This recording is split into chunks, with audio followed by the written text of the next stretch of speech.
வழக்கமாக தேர்தலில் கூட்டங்கள் நடப்பது, பரப்புரை நிகழ்ச்சிகள் நடப்பது இருந்தாலும் கூட இந்த பரப்புரை நிகழ்ச்சிகளில் சாதாரண அடித்தட்டு மக்கள் உள்பட ஒரு மிகுந்த எழுச்சியோடு 6 மணிக்கு 5 மணி 7 மணிக்கு கூட்டம்னா 5 மணிக்கே மக்கள் திரளுகிற அப்படிப்பட்ட காட்சியை நம்மாலே பார்க்க முடிகிறது. ஒரு 10 ஆண்டு கால மோடியின் ஆட்சி மீது தமிழக மக்களுக்கு எந்த அளவுக்கு வெறுப்புணர்வு அதிகமாக இருக்குங்கிறத இந்த தேர்தலில் பரப்புரைக்கு போகிற போது எங்களாலே பார்க்க முடிகிறது. சாதி மதங்களை கடந்து அனைத்து மக்களுமே இன்றைக்கு மோடி ஆட்சியை முடிவு கொண்டு வர வேண்டும் என்று ஒரு தீர்மானகரமான முடிவுக்கு வந்துவிட்டார்கள் என்பதுதான் இந்த பரப்புரை நிகழ்ச்சிகளில் எங்களாலே பார்க்க முடிகிறது என்பதை நான் தெரிவித்துக் கொள்ள விரும்புகிறேன். இன்றைக்கி கூட நீங்கள் பார்த்தீங்கன்னா நேற்றைய தினம் பாரதிய ஜனதா கட்சி தன்னுடைய தேர்தல் அறிக்கையை வெளியிட்டிருக்கிறது. அந்த தேர்தல் அறிக்கையில் நாடு சந்தித்திருக்கக்கூடிய மக்கள் எதிர்பார்க்கக்கூடிய அடிப்படையான அப்படிப்பட்ட கேள்விகளுக்கெல்லாம் பதிலே சொல்லாமல், குறிப்பாக இன்றைக்கு இந்திய நாட்டு மக்கள் தினம் தினம் அனுபவித்து கொண்டிருக்கிற மிக முக்கியமான பிரச்சனை, மிக மோசமாக ஏறிக்கிட்டு இருக்கிற விலைவாசி உயர்வு. மக்கள் வாங்கி சாப்பிட முடியாத அளவுக்கு ஏதோ ஒரு இந்த தீயிலிட்ட புழுக்கள் பூச்சிகளைப் போல துடித்து கொண்டிருக்கிற நிலைமை என்பது விலைவாசினால் ஏற்பட்டிருக்கிறது. அதே போல் வேலையில்லா திண்டாட்டம் என்பது நாட்டில் இருக்கக்கூடிய கோடிக்கணக்கான இளைஞர்களை வாட்டி வதைக்கிறது. தங்களது எதிர்காலமே இருண்டு போய்விடும் என்கிற அளவுக்கு இன்றைக்கு அச்சத்தோடு வாழ்கிற சூழ்நிலை என்பதெல்லாம் இருக்குது.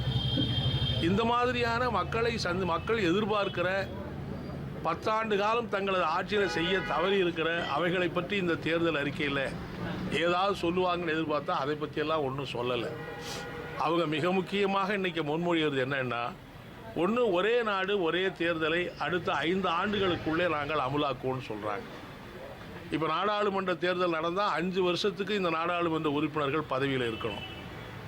அப்போ 5 ஆண்டுகளுக்குள்ளேயே ஒரே நாடு ஒரே தேர்தல் அமுலாக்கும்னு சொன்னால், ஒருவேளை 5 ஆண்டுகளுக்கு முன்னாலேயே நாடாளுமன்றங்களையும் சட்டமன்றங்களையும் கலைத்துவிட்டு மீண்டும் ஒரு தேசிய தேர்தலை நடத்துவதற்கு பாஜக தயாராகி கொண்டிருக்கிறதோ என்கிற நிலைமை என்பதுதான் இருக்கு. எனவே பாஜக வெற்றி பெறும் என்று சொன்னால் நாட்டினுடைய அரசியல் சுதந்திரம், அரசியல் ஸ்திரத்தன்மை கூட பாதுகாப்பாக இருக்காது. ஒரே நாடு ஒரே தேர்தலை அமுல்படுத்துகிற அப்படிப்பட்ட மோசமானதை முன்மொழிகிறாங்க. அதே மாதிரி நீங்கள் பார்த்தீங்கன்னா இன்றைக்கி மக்களை மிகவும் அச்சுறுத்தி கொண்டிருக்கிற, மக்களை மத அடிப்படையில் சாதி அடிப்படையில் பிளவுபடுத்தக்கூடிய அந்த பொது சிவில் சட்டத்தை நாங்கள் அமல்படுத்த போகிறோம்னு சொல்கிறாங்க. இப்போ நாட்டு மக்கள் யார் பொது சிவில் சட்டத்தை அமல்படுத்தணும்னு கேட்டால், எங்களுக்கு வேலை வேணும்னு கேட்குறாங்க, விலைவாசி வேணும்னு கேட்குறாங்க, விவசாயிகள் நெல்லுக்கு கரும்புக்கு நியாயமான விலை வேணும்னு கேட்குறாங்க, வியாபாரிகள் ஜிஎஸ்டியை மறுசீரமைப்பு பண்ணு கேட்குறாங்க, சிறு குறு தொழில் அதிபர்கள் தங்களுக்கு தொழிலை பாதுகாப்பதற்கான நிவாரண உதவிகள் வேணும்னு கேட்குறாங்க. இவைகளை பற்றியெல்லாம் தேர்தல் அறிக்கையில் அவங்க எதுவுமே சொல்லலை. ஏற்கனவே கடந்த 2014-19 தேர்தலில் கொடுத்த வாக்குறுதிகளை அவங்க நிறைவேற்ற தவறியிருக்காங்கிறது மட்டும் இல்லை, இப்போ மீண்டும் மக்கள் எதிர்பார்க்கிற அந்த வாக்குறுதிகளை கூட அவங்க கொடுக்க தயாராக. இந்த அண்ட புழுகு ஆகாச புழுகு அண்ணாமலை வேற திரும்ப திரும்ப சொல்லிக்கிட்டே இருக்கிறார். ஏதோ அவங்க கொடுத்த வாக்குறுதியெல்லாம் நிறைவேற்றிட்டாங்க, எல்லா வாக்குறுதியும் மோடி நிறைவேற்றிட்டு இப்போ இதுக்கு போகிறார். நான் கேட்குறேன், அப்படியானால் நீங்கள் தேர்தல் வாக்குறுதி என்னென்ன சொன்னீங்களோ அதையெல்லாம் உங்கள் தேர்தல் அறிக்கையில் சொல்லியிருக்கணும்ல. இன்னும் சொன்னோம், இன்னும் நிறைவேற்றிருக்கிறோம்னு. ஆண்டுக்கு 2 கோடி பேருக்கு வேலை கொடுப்போம்னு சொன்னோம், இவ்வளோ பேருக்கு வேலை கொடுத்துருக்கோம் சொல்லணும்ல. நாங்கள் விவசாய வருமானத்தை ரெட்டிப்பாக்கணும்னு சொன்னோம், இந்த ரெட்டிப்பு ஆகியிருக்க வருமானம் அப்படின்னு சொல்லியிருக்கணும்ல. நெல்லுக்கு கரும்புக்கு MS சுவாமிநாதன் குழு சிபாரிசு அடிப்படையில் விலையை தீர்மானிப்போம்னு சொன்னோம், தீர்மானித்து சொல்லியிருக்கணும்ல. அதை பற்றி எதுவுமே சொல்லலைங்கிறத மறைக்கிறதுக்கு எல்லா வாக்குறுதியும் மோடி நிறைவேற்றி விட்டார்னு ஒரு பெரிய இமாலய பொய்யை அண்ணாமலையை சொல்லிக்கிட்டு இருக்காரு. ஆகவே இந்த தேர்தலில் தமிழ்நாடு மட்டும் இல்லை, இன்றைக்கி வட இந்தியாவிலிருந்து வருகிற செய்திகள் கூட பழைய நிலைமை என்பது இல்லை.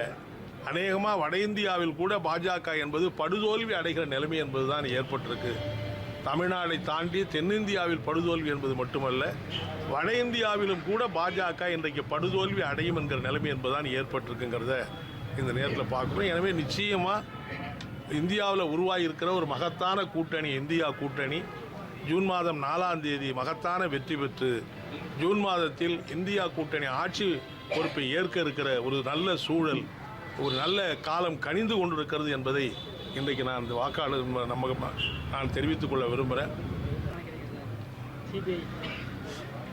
அநேகமாக பாஜக ஆட்சியில் செயல்படுகிற துறைன்னு பார்த்தீங்கன்னா இந்தியாவில் ஒரு 60க்கு மேற்பட்ட துறைகள் இருக்குது மத்திய சர்க்காரில். வேறு எந்த துறையும் இந்த காலத்தில் செயல்பட்டதாக நம்மளால் பார்க்கவே முடியாது. அவங்க செயல்படுத்தியிருக்கிற துறையே இந்த அமலாக்கத்துறை, வருமான வரித்துறை, அதே மாதிரி சிபிஐ, இப்படியான இந்த 3 துறைகள் தான் தேர்தலுக்கு முன்னாடியும் செயல்பட்டது. இப்போ தேர்தலுக்கு பின்னாடியும் அதுதான் செயல்படுறது. அவங்களுடைய நோக்கம் என்னன்னா, எதிர்க்கட்சிகள், எதிர்த்த வேட்பாளர்கள், எதிர்த்த முதலமைச்சர்கள் யாராக இருந்தாலும் அவங்கள பூரா கைது பண்ணணும், ஜெயிலில் போடணும், வழக்கு போடணும், அவங்கள டார்ச்சர் பண்ணணும், அவங்களுக்கு இல்லாத தொல்லைகள் கொடுக்கணும். அதுக்கு இந்த 3 துறைகளை ஒரு கருவியாக பயன்படுத்துகிறாங்க. தேர்தல் அறிவிக்கப்பட்ட பிறகும் கூட அதுதான் நடக்குது. தேர்தல் அறிவிக்கப்பட்ட பிறகு கேஜ்ரிவாலை கைது பண்ணல நியாயம். எனவே ஒரு ஒரு பாசிச குணம், பாசிச சக்தி அது பாஜக என்பதை வெளிப்படுத்துவதற்கான முறையில் தான் இந்த துறைகள் செயல்படும். நீதித்துறை மேலே சிலர் சிதைக்கிறாங்க, அதாவது கெட்ட பேர் ஏற்படுத்துறாங்க. 21 ஓய்வு பெற்ற நீதிபதிகள் உச்சநீதிமன்ற தலைமை நீதிபதி கருதி எழுதியிருக்காங்க. இல்லை, ஏற்கனவே பாஜக ஆட்சியில் 4 நீதிபதிகள் கூட பகிரங்கமாக பேட்டி அளித்த செய்தியெல்லாம் நம்ம பார்த்துருக்கோம்.